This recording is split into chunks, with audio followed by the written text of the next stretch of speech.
ये कहानी है देवी की, एक साहसी लड़की जो अपने दोस्तों के साथ हर दिवाली गांव के बाहर पुराने मंदिर के पास दिए जलाने जाती थी। लेकिन इस बार की दिवाली का मंजर कुछ अलग और डरावना था। गांव के लोग कहते थे कि उस पुराने मंदिर के पीछे एक खौफनाक राक्षस की आत्मा बंद है, जो हर दिवाली रात को जागती है और एक नई आत्मा की तलाश में भटकती है।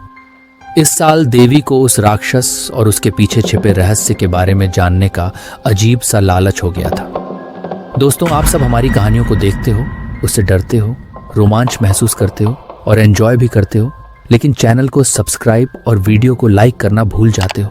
मानो तो दोस्ती निभाओ, प्यार से लाइक और सब्सक्राइब कर दो ताकि हर बार हम आपके लिए और भी खतरनाक और रोमांचक कहानियां ला सकें।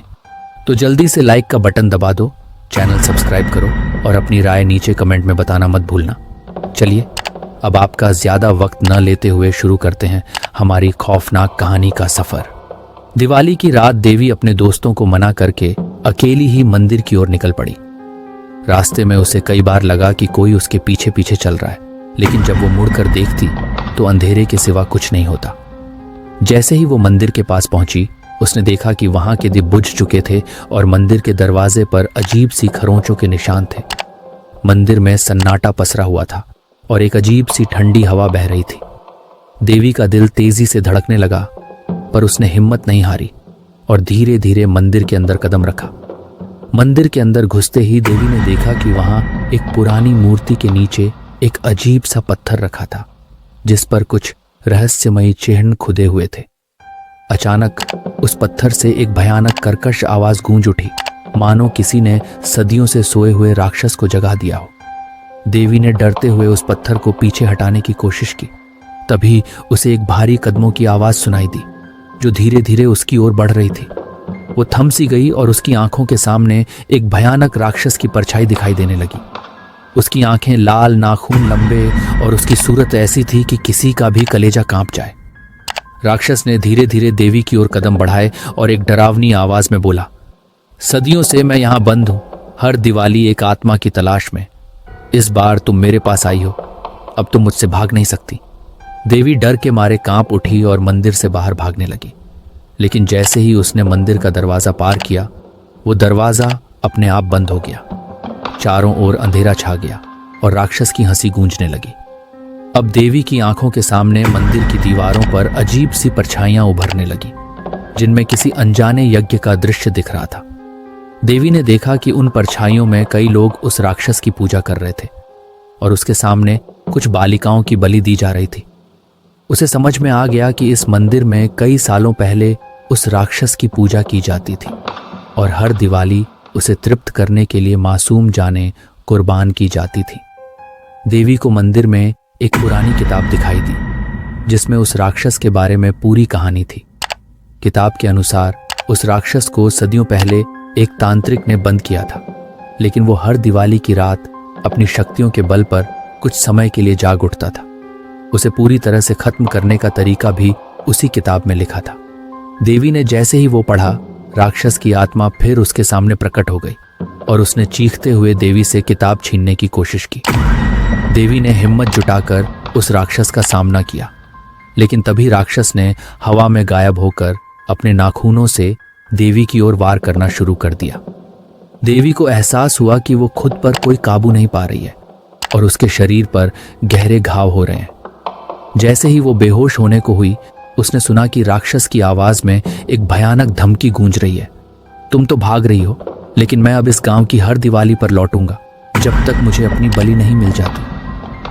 अगले दिन गांव वालों ने मंदिर के बाहर देवी की बुरी हालत में बेहोश पड़ी हुई पाई। उसे होश में लाने की कोशिश की, लेकिन वो बस इतना कह पाई, वो लौटेगा हर दिवाली किसी और आत्मा की तलाश में। गांव के लोग देवी को मंदिर के बाहर बेहोशी की हालत में पाकर उसे घर ले आए।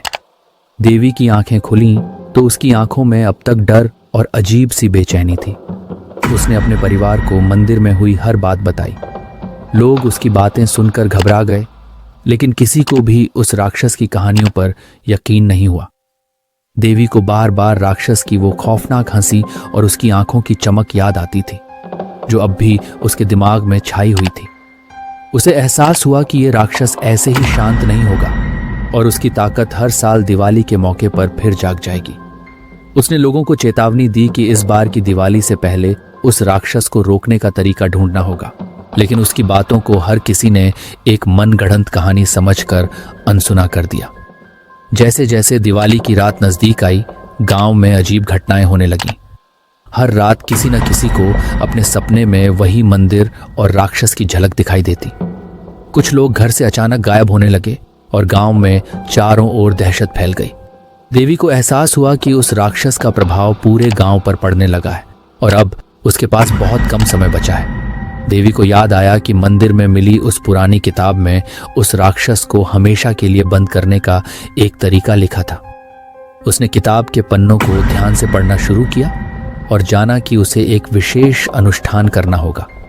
लेकिन इस अनुष्ठान के लिए उसे उस पुराने मंदिर में जाकर एक यज्ञ करना था, जो केवल दिवाली की रात ही किया जा सकता था। किताब में लिखा था कि इस यज्ञ में उसे खुद का बलिदान भी देना होगा, लेकिन केवल उसी स्थिति में अगर राक्षस यज्ञ के दौरान पूरी तरह जाग गया हो। देवी के पास अब दो ही विकल्प थे, या तो वो उस राक्षस का सामना करे और अपनी जान पर खेलकर उसे हमेशा के लिए बंद करे, या गांव में हर दिवाली नए बलिदानों के खौफ से उसे डरते हुए देखती रहे। अगली दिवाली की रात देवी ने अपनी जान की परवाह न करते हुए मंदिर में जाकर अनुष्ठान शुरू कर दिया। वो पूरी तरह से अकेली थी, लेकिन उसकी हिम्मत और उसके गांव की सुरक्षा का ख्याल उसे हर खौफ से ऊपर उठा रहा था। जैसे ही उसने मंत्रों का उच्चारण करना शुरू किया, मंदिर की दीवारें हिलने लगीं और चारों ओर अजीब से डरावने ध्वनियां गूंजने लगीं। तभी देवी को महसूस हुआ कि राक्षस अब उसके चारों ओर घूम रहा है और उस पर झपटने को तैयार है। राक्षस की लाल जलती आंखें चमक उठीं और उसकी आवाज में एक भयानक गूंज उठी। तू मुझे बंद करने की सोच भी कैसे सकती है इंसान? अब तू खुद मेरी अगली शिकार होगी। देवी ने अपनी पूरी ताकत जुटाकर यज्ञ को जारी रखा और मंत्र पढ़ती रही, लेकिन तभी राक्षस ने उस पर हमला किया। देवी का शरीर लहूलुहान हो गया, लेकिन उसने हार नहीं मानी। आखिरी मंत्र के उच्चारण के साथ ही मंदिर की दीवारों पर अजीब सी रोशनी फैल गई और राक्षस के शरीर से आग की लपटें उठने लगीं। उसकी चीखें मंदिर की दीवारों को थर्रा रही थीं और उसके सामने देवी जमीन पर गिर पड़ी। अचानक सब शांत हो गया। राक्षस की आवाज गुम हो गई और मंदिर में एक गहरा सन्नाटा छा गया। देवी अब बेहोशी की हालत में पड़ी थी, लेकिन उसकी सांसें अभी चल रही थीं। गांव वाले जब अगले दिन मंदिर पहुंचे तो उन्हें देवी वहां बेसुध हालत में मिली। देवी को उठाकर घर लाया गया, लेकिन उसकी चेतना अब तक वापस नहीं आई थी।